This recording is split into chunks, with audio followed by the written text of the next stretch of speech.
Good morning. Good morning. Welcome to the Rick Helps Real Estate Show, where today we're going to take a look at the CPI report. It certainly didn't surprise anybody. I did put out a survey in the community section last night, and I believe it was like 37% of you thought the numbers would come in higher than forecast.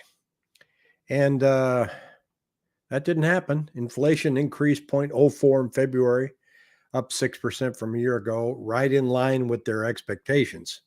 So what does that mean? Well, everybody's watching the numbers now. There's nothing like a banking crisis to kind of mess things up a little bit. And um, prior to waiting for this CPI report, of course, we had Silicon Valley Bank go belly up on Friday. So now the narrative changed and said, oh, man, the Fed's probably not going to go up too high on their next meeting. And then they're saying, well, let's see what happens to the CPI report. Now the CPI report comes out as expected, not improved. So now the conversation is shifted back to, well, how many more banks are we going to have trouble with? Maybe they're only going to go up 0.25. Maybe they're going to hold steady. We don't know. So there's a lot of confusion. So in the Mortgage News Daily, here it says, no major drama from the CPI data, but beware the bounce. And you may recall that yesterday Pat talked about moving below the 200-day average. That here's where we are right here. There's the peak panic right there. And could we start springing back up? And that could happen. The one thing that you're going to see right now for the next few weeks is a lot of volatility up and down, maybe even the next few months. So as we try to work through this banking crisis, we've got other stuff going on. Stephanie, I see your question here about explaining a mortgage loan recast. I'm going to let that, I'm going to defer that one to Pat. He might jump in today. I'm not sure yet. It's only 8:32. So no, I heard from him this morning, but I'm going to let him do a better job of explaining that than me. And Keenan says, I'm guessing they'll pause till May and then reassess then. It's hard to guess where they're at. Let's take a look at the CPI data right now and see what's going on. Here's the biggie. See where it says shelter here? 34.393. That's the percentage. That's how much is weighted in the CPI data. And shelter here says we're up 0.8 versus last month of 0.7. So it's down from where it was. It was 8.1, 0.8. And but it's not coming down yet. It's coming down slightly. So that number really needs to improve. And then there's owner's equivalent rent of residence, 0.7. Those are, if rent starts coming down, that's going to move the CPI data. The rest of it is kind of food at home. That's only 13% food. And that went up 0.4. And it says here, December 22 to January, it went up 0.5.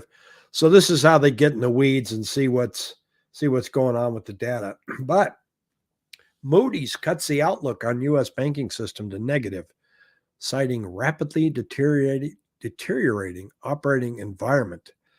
They're saying we don't really like these numbers we're seeing with the banks out there right now, so we're going to cut the outlook. So everybody's just kind of watching, taking it easy. It's interesting that there was two banks. One, the FDIC shut down. They shut down another one, but there was another one that said they were in trouble and their stock went up today. So that happens. Everybody jumps in and says, that looks like an opportunity. But let's see what's going on in our market with the 7-day moving average. I had a viewer request if I could put a line showing last year, and that's what that little orange line is. This is where we were last year. Here's where we're at today. And you can see that new listings continue to decline, and we went down by about 150 new contracts this week. Nothing alarming. I kind of thought it was going to spike up a little bit because rates kind of went down coming into the weekend. I thought people hop in their cars, but we didn't see that. So here's our active listings in the market. This is updated on the Cromford Index on Cromford Market Report on Saturday evening, and we're at 13,670. They look at it a little bit differently than I do. I'm showing us a 14,400 today. But anyway, it's trending down, but it trended down last year. trended down the 2 years before that. And then it went crazy here in 2022. It's where the inventory went up because interest rates spiked up. People panicked, threw their house on the market, and they started coming back down, and they've been coming down steadily ever since. Here's 22, a bit of a roller coaster ride. Hard to predict where they're going to be, except it is, and yet it isn't. If interest rates stay high, we do know, we don't have to guess anymore. We know people are staying put because of interest rate lock. Going, I'm sitting at 3. Why do I want a 6.5? I'm staying put. But take a look at this. The Cromford Market Index, it's not getting very wiggly. It continues to go up. The market in the Phoenix area is pretty good.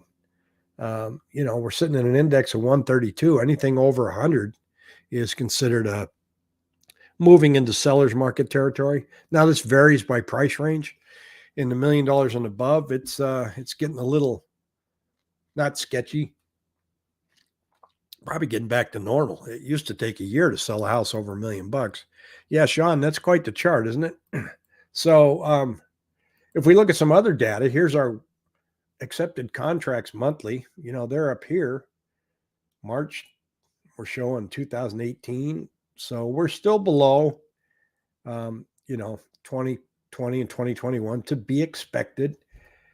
Median days on market has had a decline since the first of the year. And the average list price per square foot shot up pretty good from January. We got December was tough. It was tough out there. You couldn't give a house away.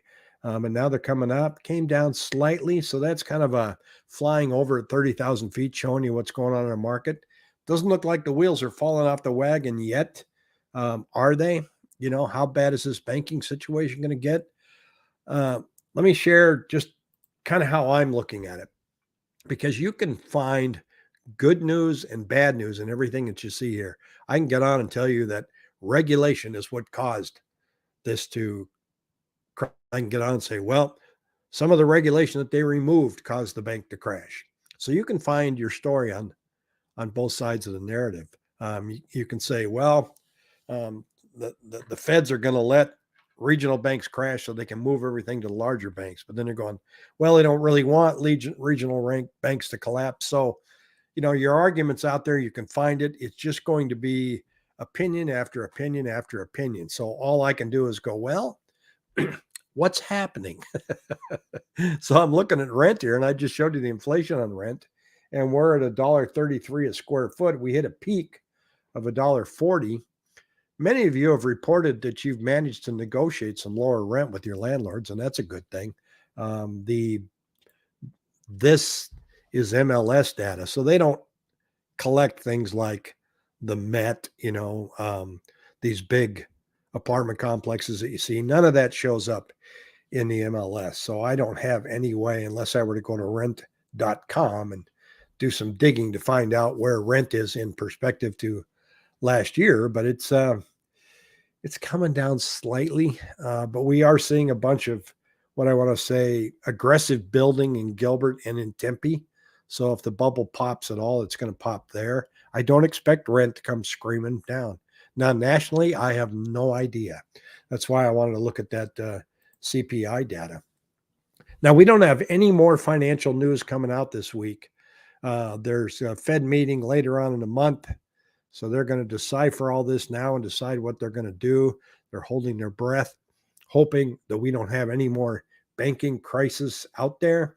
You can see here that mortgage rates are sitting here and rocking about 6.75. They went up a little bit today.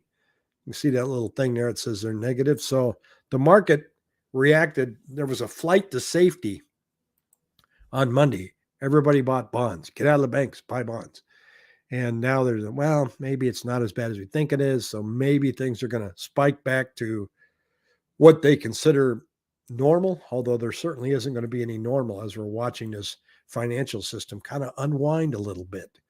I don't know where it's going to land, but I do know that there's numbers that we want to watch, and we'll keep watching them here. So I appreciate everybody chiming in this morning and visiting, and we will see you tomorrow morning at 8:30. Thanks, everybody.